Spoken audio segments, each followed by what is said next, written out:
Je suis avec Moustapha Draman pour la revue de la presse de Bonferré de tous les jeudis soirs. Moustapha, bonsoir. Bonsoir Aminata Yaya Mega. Qu'est-ce qui fait la une des journaux de cette semaine? Cette semaine, c'est la question sécuritaire qui est au centre des parutions de nos confrères de la presse écrite avec Niamey, qui est pratiquement devenu le centre d'enjeux stratégiques et géopolitiques dans le cadre de la lutte contre le terrorisme au Sahel. Et nous débutons avec le journal Le Canard en furie qui s'interroge si le Niger n'est pas en train de revenir à de meilleurs sentiments vis-à-vis de Bamako avec la visite de travail du chef d'état-major des armées à Bamako.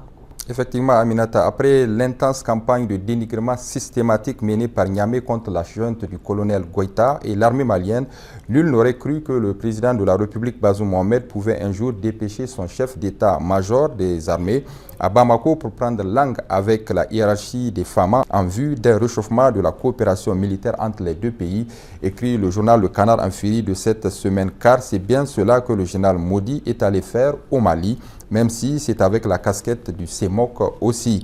Il l'a personnellement confié à la presse malienne au sortir de l'audience que lui a accordé le colonel Goïta. Malgré cela, certains turiféraires du régime tentent de montrer que le général Modi a fait le déplacement de Bamako en tant que président en exercice du comité d'état-major opérationnel conjoint, en abrégé CEMOC, qui regroupe l'Algérie, la Mauritanie, le Mali et le Niger afin d'échanger sur les méthodes de collaboration structurée, dont entre autres le droit de poursuite de part et d'autre des frontières communes, comme nous l'avons pu le lire ces derniers jours sur les réseaux sociaux, écrit le journal. La question qu'on est en droit de se poser est la suivante: la junte militaire de Goïta est-elle devenue subitement fréquentable encore aux yeux de Niamey malgré la présence de la force paramilitaire Wagner au Mali? Nous ne pouvons pas gagner seuls la lutte en faisant fi du Mali et du Burkina qui sont autant, sinon plus affectés que nous pour des considérations dictées par l'extérieur, estime le journal. Cette visite de travail du chef d'état-major des armées du Niger à Bamako est le signe que Niamey est en train de revenir à de meilleurs sentiments vis-à-vis de la junte malienne, écrit le journal Le Canard en furie de cette semaine.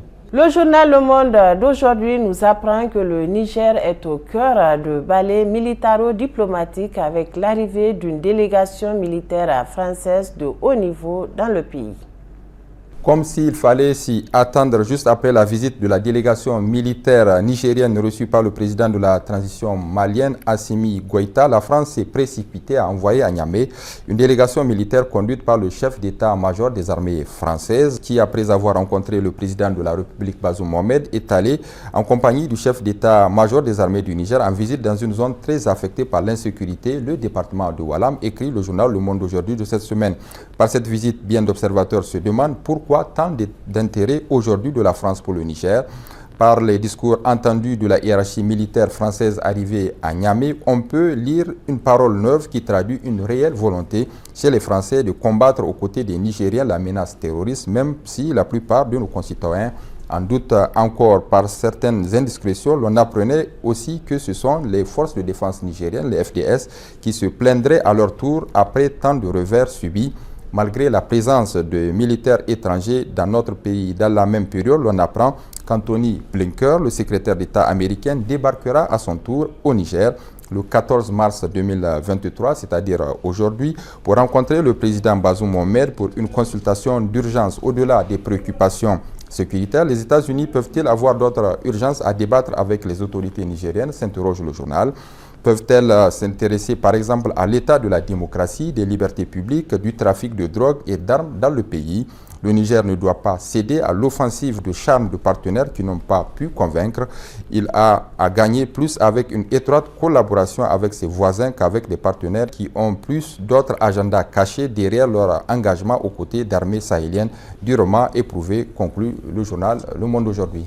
Amorce de détente entre Niamey et Bamako, l'opération à risque de Bazoum Mohamed, c'est le titre qui barre la une du journal L'Enquêteur d'hier mercredi. Les autorités maliennes ne font plus mystère de la présence des hommes de Wagner sur leur sol. Toute reprise de coopération militaire entre Niamey et Bamako suppose un maillage à trois, les forces armées nigériennes FAN, les FAMA et le groupe paramilitaire russe Wagner. C'est peu de le dire, Paris a une sainte horreur de Wagner. Pour preuve, en novembre 2022, la France a invoqué les relations entre la junte militaire au pouvoir à Bamako et l'organisation paramilitaire russe Wagner pour suspendre son aide publique au développement au Mali. Il est évident que la tentative de relance de la coopération militaire entre le Niger et le Mali marque un tournant décisif dans la lutte contre le terrorisme dans la zone dite des trois frontières, singulièrement en ces temps où les groupes terroristes reprennent du poil de la bête. Mais la France est-elle de cet avis? En missionnant son chef d'état-major des armées pour parlementer avec Assimi Goïta, Bazoum Mohamed ne prend-il pas le risque de fâcher l'Élysée? S'interroge le journal Enquêteur. La France, à travers sa forte présence militaire au Niger, constitue les béquilles sur lesquelles s'appuie Bazoum Mohamed dans sa lutte contre le terrorisme. En essayant de faire ami-ami avec Assimi Goïta, le chef de l'État du Niger ne prendrait-il pas le risque de perdre le soutien de Paris? À cette interrogation, le journal L'Enquêteur répond: l'avenir nous le dira.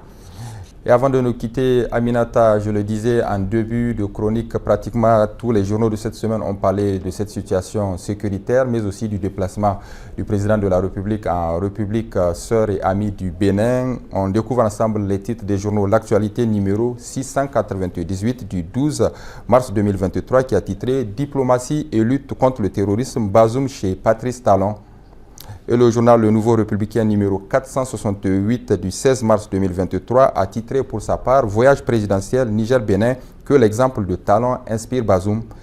Le journal La Roue de l'Histoire numéro 1147 du 16 mars 2023 a pour sa part titré à sa une « Échange avec les autorités maliennes, françaises et béninoises, le Niger axe principal dans la lutte contre le terrorisme ». Le journal L'Éclosion, numéro 241 du 14 mars 2023, pour sa part, a écrit « Libération du général Changa, visite du général Salif Moudi à Bamako. Le président Bazoum marche difficilement vers son affranchissement. » Et puis, dernière une à découvrir ensemble, celle du journal Niger Inter Hebdo qui nous propose cette interview de la cinéaste nigérienne Aminata Abdoulaye Mamani, à cœur ouvert. Moustapha Zongoma, merci. Merci Aminata Yamega. Votre rubrique La Une des journaux prend congé de vous tout au long du mois de Ramadan. On se retrouvera, Inch'Allah, après la fête pour un nouveau numéro. Monsieur, dames, ici se referme également cette édition d'information. Merci à vous de nous avoir suivis. Excellente soirée en compagnie de nos programmes. Bonsoir.